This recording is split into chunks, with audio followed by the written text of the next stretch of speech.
Hello everybody, it's me again, Tarsher, just to share with you today we're cooking a sinigang and of course the ribs, pork ribs, I blanched it with vinegar kaya yun ang itsura niya. And then sili yung pangsigang, of course tomato, garlic, onions, lemon, napa cabbage, lemongrass and bok choy, and of course my spinach. See you in a bit. Let's start cooking. We just add tomato, onions, and ginger. So this is my version of sinigang.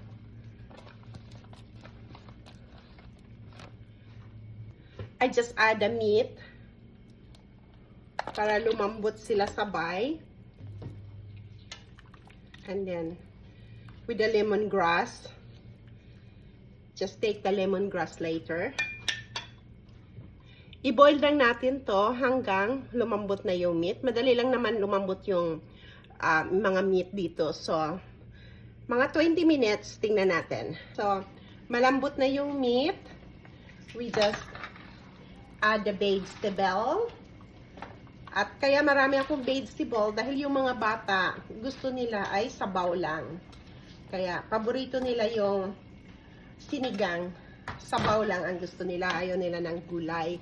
At saka maganda kasi to dahil nga cold weather. Maganda to sa malamig na panahon, diba? So I just add napa cabbage.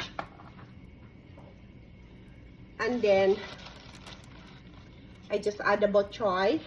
Have so much bok choy, much better.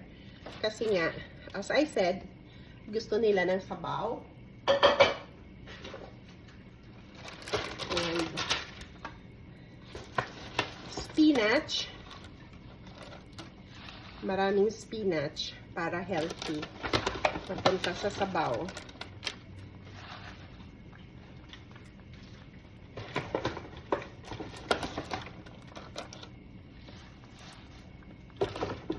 And yeah, add this one.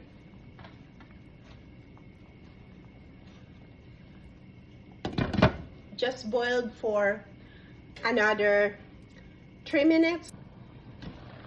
So i-mix na natin.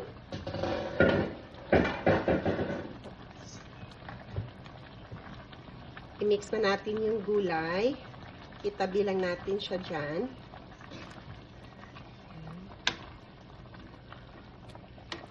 Oh, kung maamoy nyo lang, ang sarap.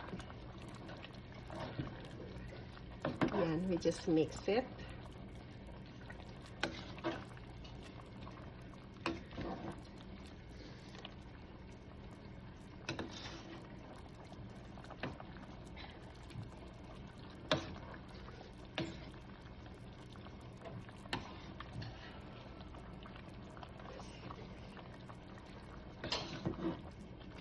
Oh, this is so yummy kasi nga malamig ang panahon dito.